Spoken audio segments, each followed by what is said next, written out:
အားလုံးပဲမင်္ဂလာပါ Trade မြန်မာ US ရဲ့ကြိုးဆိုပါရစေကျွန်တော်ဒီနေ့ပြောမယ့်ဗီဒီယိုလေးကတော့ဆယ်လပိုင်း3ရက်နေ့ကကျွန်တော်ဘယ်လို trade ခဲ့တဲ့ ABOS ကိုဘယ်လို trade ခဲ့တဲ့ဗီဒီယိုလေးဖြစ်ပါတယ်เนาะကျွန်တော် trade ခဲ့တဲ့ strategy ကတော့ gap down strategy ပါเนาะကျွန်တော်ရဲ့ gap down strategy ဆိုတာဘယ်လို trade လဲဘယ်လို sort လဲဆိုတာကိုဒီဗီဒီယိုလေးကိုလိုက်ကြည့်ခဲ့ပါเนาะ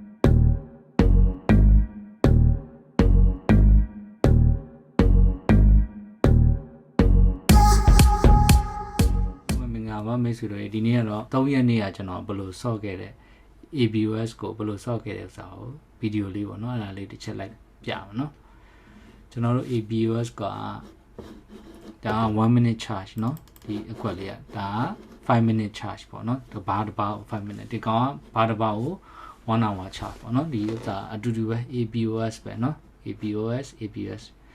time frame ကကွာသွားတာเนาะသူရဲ့ chart time frame တွေကကွာသွားတာဆိုတော့ဒီနေ့ပေါ့เนาะဒီဆယ်လာပိုင်း3ရက်နေ့ဒီနာလေးမှာတစ်ချက်ဒီနေ့ပေါ့เนาะကဲဒါတော့ဒီကျွန်တော်တို့ ABOS စပြီးတော့ run တော့เนาะအခုတလော stock တွေက manipulation အရင်များเนาะတက်ပြီးလို့ရှိရင်တောင်းတန်နဲ့သူပြန်ကျသွားတာမရှိဘူးကျွန်တော်တို့က short seller သမားဆိုရင် short မဲ့သူဆိုတော့ကျသွားအရေးကြီးတယ်တောင်းတန်နဲ့ကြလိုက်တက်လိုက်ဟိုးထားပြီးတော့သူတို့အမြဲတမ်း manipulate လုပ်တယ်เนาะဆိုတော့ဒီနေ့ကစပြီးတော့6လပိုင်း28ရက်နေ့စ spike gap ဖြစ်တဲ့နေ့တော့ဆိုရင်ကျွန်တော် short သေးရเนาะဒါနောက်ရက်ကြတော့သူဟိုးထားတယ်เนาะ squeeze ဖြစ်သွားတယ်ဆိုတော့ကျွန်တော်လုံးဝမသိဘူးเนาะဒီ3ရက်မြောက်နေ့လဲဒီနေ့ပေါ့เนาะ6လပိုင်း30ရက်နေ့လဲကြာเนาะဟိုးထားသေးတယ်ဆိုတော့ဒီနေ့ကစပြီး first rest day ပေါ့เนาะကဲ10လပိုင်း3ရက်နေ့တနင်္လာနေ့အချိန်ကြီးကြည့်လိုက်အောင်เนาะဆယ်လပိုင်း3ရက်နေ့ဆိုဒီနေ့ပေါ့เนาะဒီနေ့တော့ကြာဒီနေရာမှာเนาะဆိုတော့ first red day ဖြစ်သွားပြီเนาะဒီကောင်ကဒီအဝိုင်အောင် line လေးတလားဒီအဝိုင်အောင် line လေးက9ရက်မီပေါ့เนาะသူ့ရဲ့1 hour ရဲ့9ရက်မီအောက်ကိုရောက်နေပြီဆိုရင်တကောင်က first red day လေးဖြစ်တယ်ဝိလဲဆိုတော့ကျွန်တော်ဒီနေ့ဆယ်လပိုင်း3ရက်နေ့ကကျွန်တော် short ဖို့ကျွန်တော်စိတ်ဝင်စားတယ်เนาะစိတ်ဝင်စားတယ်ဆိုရင်ကျွန်တော်ရဲ့ actual trade ထားတဲ့ဒါ sorry เนาะဒီဥစ္စာလေးကပါသွားတော့ကျွန်တော် scan ဟိုဟာလုပ်တဲ့အချိန်မှာကျွန်တော် trade ထားတဲ့ဥစ္စာဒီမှာเนาะဒီမှာကျွန်တော် short တယ်10နားမှာ short တယ်ပြီးလို့ရှိရင်ဒီနားလေးမှာကျွန်တော်ထပ်အပ်တယ်6ချက်90နားလေးမှာထပ်အပ်တယ်เนาะပြီးရင်ဒီမှာအမျက်ယူတယ်เนาะဒါကြောင့်ကျွန်တော်ဒီ strategy ဘယ်လိုဆော့ရဆိုတော့ရှင်းပြမယ်เนาะဟုတ်ပြီကျွန်တော်ဘာဖြစ်လို့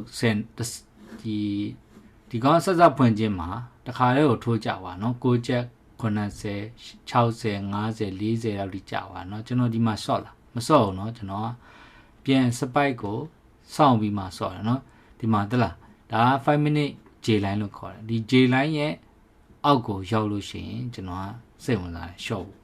ဆိုတော့သူ spike လဲစဖြစ်တဲ့အချိန်ကျတော့ဒါ whip လို့ခေါ်တယ်เนาะဒီကောင်က fake သွားတယ်เนาะတခါတည်း30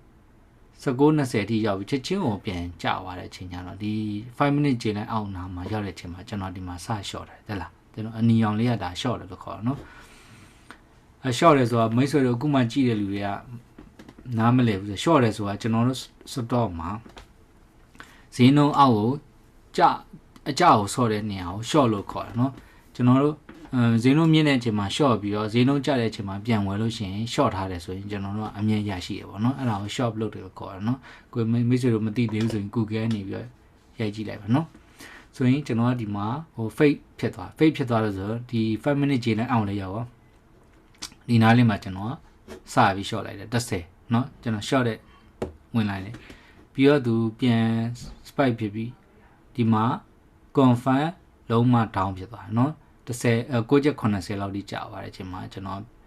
အတက်မှာကျွန်တော်ဒီမှာအပ်လိုက်တယ်เนาะဒီမှာအပ်လိုက်တယ်6ချက်90နာပေါ့เนาะဆိုတော့ကျွန်တော် average က6ချက်45 6ချက်96အဲ့နာဖြစ်သွားเนาะကျွန်တော် average ကဒီလောက်ဖြစ်သွားတယ်เนาะဖြစ်သွားတော့ဒီကောင်5 minute J line သူလုံးဝမဖောက်နိုင်ပြီးတော့လုံးဝကြာသွားเนาะဆိုတော့ကျွန်တော်ဒီမှာဒီနားမှာကျွန်တော်အမျက်ယူတယ်ဘာဖြစ်လို့လဲဆိုရင်ဒီမှာသူ့ရဲ့6ချက်45တော့ double bottom ဖြစ်နေเนาะအကယ်၍များတော့ပြဒီ base ကိုသူကထိပြီးလို့ရှိရင် down shot ပြန် spike တက်တယ်เนาะအဲအကြောင်း just in case safe ဖြစ်အောင်ကျွန်တော်ဒီနားလေးမှာအမျက်တွေစယူလိုက်တယ်เนาะယူပြီးတော့သူဒီဘားမှာ ကိုချက်45 fake break တကယ် breakdown ဖြစ်သွားနော် breakdown ဖြစ်သွားတဲ့အချိန်မှာချက်ချင်းပြန်ပြီးတော့တက်လာတဲ့အချိန်ကျွန်တော်မကြိုက်တော့နော်မကြိုက်တော့ဒီနားလေးမှာကျွန်တော်ရဲ့ channel share ရတယ်အကုန်ပြန် cover လုပ်လိုက်တယ်နော်ဆိုတော့ကျွန်တော်ရှိသမျှ share ရတယ်အကုန်ကုန်သွားတာပေါ့နော်အကုန်ကုန်သွားတယ်ပြီးတော့ချက်ချင်းသူပြန် fake ပြီးတော့ပြန်ကျသွားတယ်ဆိုတော့ဒါ fake breakout ဆိုတော့ကျွန်တော်ကဒီမှာထပ်ဝင်လိုက်တယ်ဒီမှာထပ် short ပုံမှန်ဆိုရင်ဒါလုံးဝမလုပ်တင်ပါဘူးเนาะတော်တော်လေးကိုကျွန်တော်တို့အောက်ကျနေပြီလုံးဝမလိုက်တင်တော့ဘူးเนาะဆိုတော့ short တယ်ပြီးတော့လုံးဝ hold ထားเนาะ hold ထားပြီးကျွန်တော်ပြီးကန်ဒီအချိန်မှာတောင်တာနဲ့မကြတော့ဘူးဆိုတော့ကျွန်တော် short တဲ့နေရာမှာအဲ့မှာပဲကျွန်တော်ပြန်ပြီးတော့ cover လုပ်လိုက်တယ်เนาะဒါတော့ ABOS ကိုကျွန်တော်တနင်္လာနေ့ကဆယ်လပိုင်း3ရက်နေပါเนาะတနင်္လာနေ့ short ခဲ့เนาะအခု loss stock တွေက gap ဖြစ်ပြီးလို့ရှိရင်တောင်တာနဲ့သူလုံးဝမကြောက်เนาะအမြဲတမ်း manipulate လုပ်တယ် stock တိုင်းမှာဒီ LVDH ကိုလည်းကြည့်မိတ်ဆွေတို့เนาะပထမ gap ဖြစ်တယ်เนาะလုံးဝ hold တယ် manipulate လုပ်တယ် hold ထားတယ်လောင်းလို့လည်းမရအောင် short လို့လည်းမရအောင်ပြီးတော့မှဘယ်သူမှမလုပ် volume မရှိတဲ့အချိန်မှာသူကထိုးချเนาะABOS เนาะ KD ဆိုလဲအဲ့တိုင်းပဲစပြီးတော့မင်းညာတော့เนาะဖြစ်တယ်ဟိုးထားတယ်လုံးမအောင်ဆော့လို့မရအောင် manipulate လုပ်တာတက်လိုက်ကြလိုက်တက်လိုက်ကြလိုက်เนาะပြီးရင်ဒီမနက်သကုံ squeeze ဖြစ်ပြီးတော့အခု dump လိုက်တယ်เนาะအဲ့လိုပဲ BEAD လဲ LVDH လည်းအဲ့တိုင်းပဲเนาะခဏပြပြီ LVDH အကုန်တိုင်း stock တိုင်းများများအခုဒီမှာ ADH ကိုပို့ဆိုးတယ်เนาะအရင်တက်လိုက်ကြလိုက်တက်လိုက်ကြလိုက်เนาะ manipulation အရင်များတယ်ဆိုတော့အခု the loss stock တွေကဟိုကျွန်တော်တို့ federal သူတို့ interest rate တွေတင်လိုက်တယ် new တွေပြောင်း stock တွေ investor တွေအတွက်မကောင်းတဲ့သတင်းပေါ့เนาะ stock တွေကကျမယ် even though ကျပေမဲ့เนาะကျွန်တော်တို့ဒီ manipulation လုပ်တဲ့လူတွေရှိတယ်เนาะ gap ပြီးလို့ရှိရင်တို့လုံးမ hold ထားတယ်အောက်လည်းမကြောက်ဝယ်လို့လည်းမရအောင်ပြီးရင် dump တယ်เนาะဆိုတော့အခု the loss stock ကစားမယ်ဆိုရင်နည်းနည်းလေး queue ဆိုင်ပြီးကစားမှရမှာเนาะရှုံးဖို့ chance များပါတယ်เนาะအခုကျွန်တော် short မယ်ဆိုရင်အရင် manipulation များပါတယ်เนาะကဲအဲ့ဒါ ABOS ကတနင်္လာနေ့ကြာရင်ကျွန်တော်ဘာကြောင့် short เนาะပထမဒုတိယရက်လည်း squeeze ဖြစ်တယ်ကျွန်တော်မဆော့ဘူးเนาะ confirm ဖြစ်တယ်လုံးဝ first red day confirm ဖြစ်သွားပြီဆိုမှကျွန်တော်ဒီ yellow line အောက်လည်းရောက်တယ်เนาะ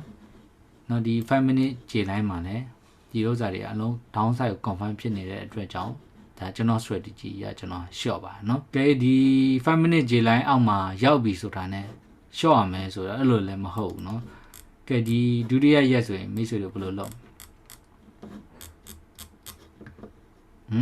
ဒီမှာမိတ်ဆွေတို့ဒုတိယရက်ကြည့်လိုက်เนาะ